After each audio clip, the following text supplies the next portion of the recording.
Welcome back, everybody. So today we are going to have, I guess, the Amarillo SMASH Brew Day. This is a small batch. If you checked out my Mr. Beer kit video, I did explain a little bit, but Steve and I wanted to get back into more homebrew reviews, so this is the test. I guess I'm the guinea pig to see if all this stuff works. So today we are doing a 1.25 gallon batch going into the Mr. Beer Carboy. I wanted a little bit more because we are going to do a dry hop, even though this is a smash beer, and I wanted a little extra bit more than a gallon. So a smash beer is single malt, single hop. So in this one, we're going to use 2 pounds, 12 ounces of raw 2-row, and then we are going to use Amarillo as our hop. It's actually 0.39 ounces at 30 minutes, 0.29 ounces at 5 minutes. We will dry hop, but we'll go over that part when we get into the tasting of this. So as you see, I did mill my grains and I am bringing the water up. I did put this into Beersmith as a 10-gallon batch, then I converted it down. I did play around. Let me know if you want me to do a video on the Beersmith part, because if you change one thing and another, it gets all screwed up. So as you can tell, I am doing this on my stove, which anybody can do if you have a stove. This did call for 2 gallons of water. We are using brew in a bag, so I did put 2 gallons of water. This boil kettle, or this pot, is a 4-gallon pot. It does not have markings, so what I did was I weighed my water. I went online and it was showing me that 1 gallon of water weighed 8.34 pounds. So I doubled that to 16.68 pounds, and that's how much water I put in there. Now, again, this is a test batch because I didn't know what I was going to run into. And once Steve and I get going, we are going to do the same thing.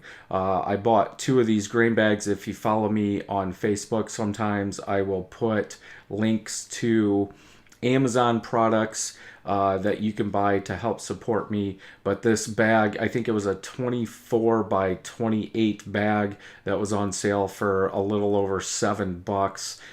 So I picked 2 of those up along with the Mr. Beer kits. But getting back to this is a hour boil. Even though we're doing 2 gallons, what we might get into in the future is, does it still turn out if we only boil for 30 minutes or something like that? But we're going to start traditionally, and this is what we were going for: 1.25 gallons in the carboy. So 2 gallons of water is what I started with. For the mash in, we are going to go with 150 degrees. Now, as we'll see here soon, brew in the bag, the reason I went away from a 5-gallon batch of brew in the bag is I had a hard time keeping the temp where I wanted it for that hour mash. And so what I did on this one was, you can preheat our oven to 170. So what I did was I preheated it to 170, turned it off, and once my mash in water hit that 150, then I could just shove it right in the oven and let it go. But so for this batch, looking at my notes, Beersmith called for 2 gallons of water, which is fine for 60 minutes. And then they wanted a mash out. Now, I'm not sure why I was thinking this. I do think I was looking one step ahead on this, because I heated my mash in water up to 168, and then I put my grains in, obviously in the bag, and I was still high, like very high. I think it was like a 160. So I did have to use ice cubes to drop it a lot. Now, is this a big deal in this size of a batch? Probably not. Most of the time, I do a full volume boil in Brew in the Bag. So, in dealing with this, it's really not going to be that much different. The only thing I wish is that it did have markings. I did use my stir mechanism, my spoon, my plastic spoon, to gauge how much was in there, and we'll get to that at the end. But it didn't add that much. I do think I had to put in 2 things of ice cubes. So you see the cup right now. I had to put in 2 of those to bring it from that 160 down to the 150. Also with this, as you can see, the bag kept slipping in. So if you do have or if you have to work with something like this, I would say get some clips so you can put them on the outside, because I did try and get on the bottom and it kept on pulling that bag in. So if you're going to do this and you're going to get an oversized bag like we have, I would say pick up some clips, excuse me, clip them around, and then that way you don't have to worry about that bag slipping in, and plus you can make sure you're getting all of the grain at the bottom and you're not getting dough balls. So once this was done, as I said, I did go ahead and put it into the oven. Like I said, 170. I did let it cool down a little bit, and then I left it in there for an hour. When I pulled it out, the temp was 149.3 or something like that in some spots, but I did have a spot that was at 145. So it's up to you. If halfway through, if you want to open it up, maybe let it heat back up to 170, stir everything around, and then put it back in there, just so you can kind of be more consistent. I know sometimes you can get low spots. I know I did sometimes with the Brew in the Bag in a 5-gallon batch or brew day for this. So like I said, most of it was at the 149 mark, but I did have 1 or 2 spots that did dip to 145 around there. I'm not too concerned about it with grains today. You should be fine at half an hour, really. So I just gave it a stir. What I did here coming up that you'll see is I got the smallest pot I had. I filled that with water, and then I put it on the stove until it was almost boiling. I shouldn't say almost boiling. It was 175 when I took it off. I did take a reading, and it was 175. So usually with Brew in a Bag, what you would do is hang it up and let it drain, or hang it and dump some hot water on there just to wash those grains. There's going to be some sugar that's still stuck on those grains because it's still in the water, so you want to try and pull those off. So I do have a colander, and I just tried to push it all in there, let it hang on the side, and then what I can do is just run that water. I wasn't too concerned. My gravity pre-boil was a little low. It did come out to 1035, and per Beersmith it should have been 1040. Am I that worried? No. We are looking more for the hop profile using Amarillo in late editions than we are about anything else. Could it affect the body? I don't believe so, because as of the taping, we do not know what the final gravity is, so I don't think it's going to be far enough off where you're going to get more alcohol out of that, so maybe the body changes or something like that.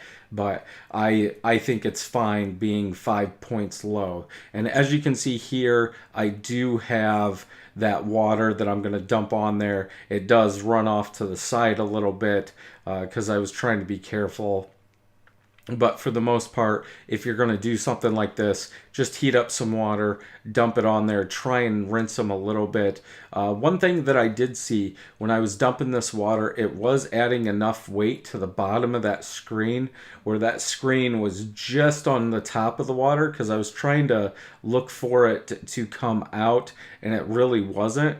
So I did have to pick that whole entire colander up, and then it did drain some more. So just be careful with that. If you're going to use that, make sure you lift it up and not just pick it up after you do it and send it, flying and have wort all over the place, or sticky water, I should say, all over the place. So I do use firm cap in every single batch and even on this. So we are boiling 2 gallons. So firm cap is 2 drops per gallon. So I put in 4 or 5. I didn't have an issue. My main thing is, if you've watched videos in the past, for new boil kettles and all that, I do mention you should do a dry run to see what your boil off rate is. And this is one thing in Beersmith. I did create a new profile for a 4-gallon pot. I don't know what my boil off is. I think I set it, I left it at the default, maybe 0.69 or something like that, and it was almost a gallon.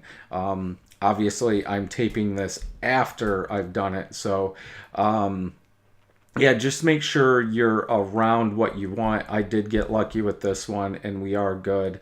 But yeah, if you're going to use a new pot, make sure that you test it so you know what your boil off rate is, because I was getting kind of scared at the end, because obviously when you're boiling, it'll leave a line as it's evaporating, and I was like, man, this is gonna be close. And because there was no marks on there, I could not tell what level I was at, so I was just hoping it was gonna end correctly.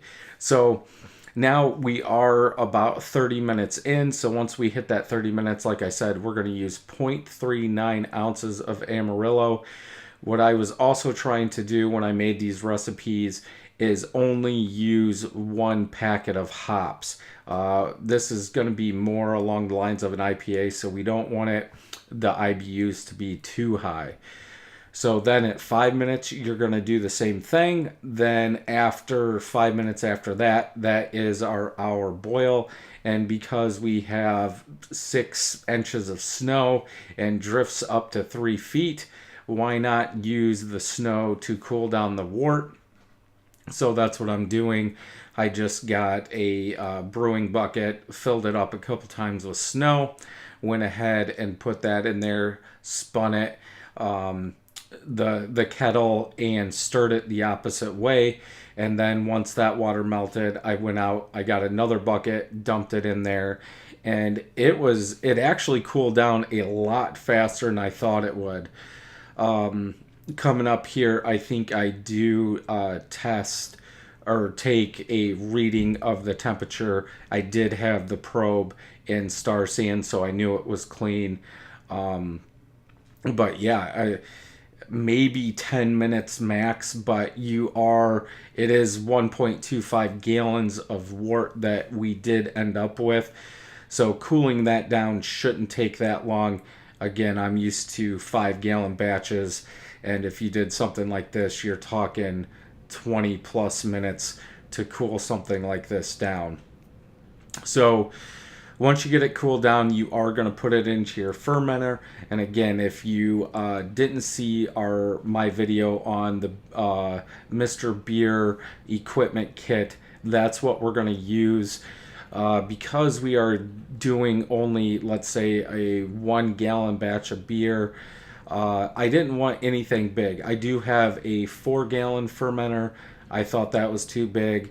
And again, like I said in the other video, just looking on Amazon and some other places, a 3-gallon fermenter was getting up there, $40 to $60. And I knew I didn't want to spend that. And I know a lot of people that do use the Mr. Beer fermenters. And I thought, hey, why not try this, see how well it is, and then we will go from there. But took a gravity reading. Excuse me. We ended up at 1063.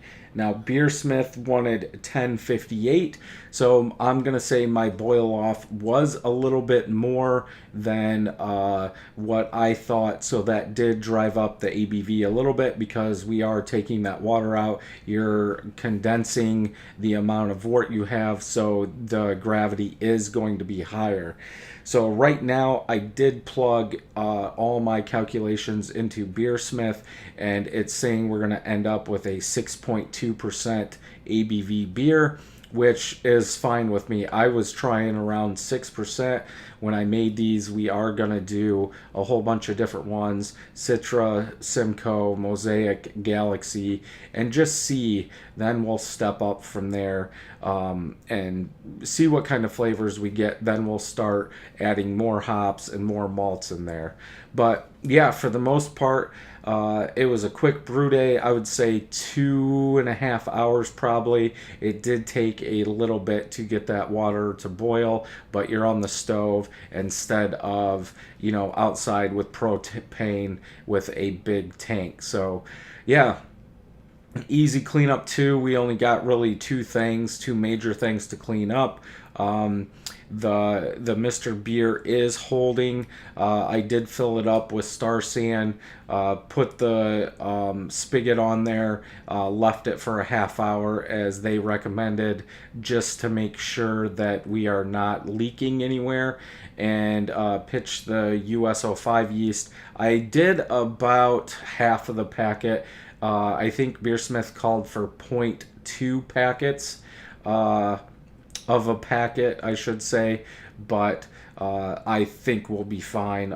They're cheaper than the regular, and what we might do is go to White Labs yeast or Omega or Imperial and just keep on using the same yeast cake, but we'll have to see how that goes and how this one fares, because technically we could draw off and put them in there, but we are going to dry hop with the extra ounces, 0.29 or something like that. So I don't know if I want all those hops to stay in there, but so that is the brew day. Let me know what you think. We will have this tasting with Steve once this gets ready. I'm also going to do an extract batch of this, so maybe we'll do a all grain versus extract batch. So let me know what you guys think in the comments. Thumbs up if you like this, thumbs down if you don't. Make sure you hit that subscribe button and ring that bell. And until next time, happy brewing.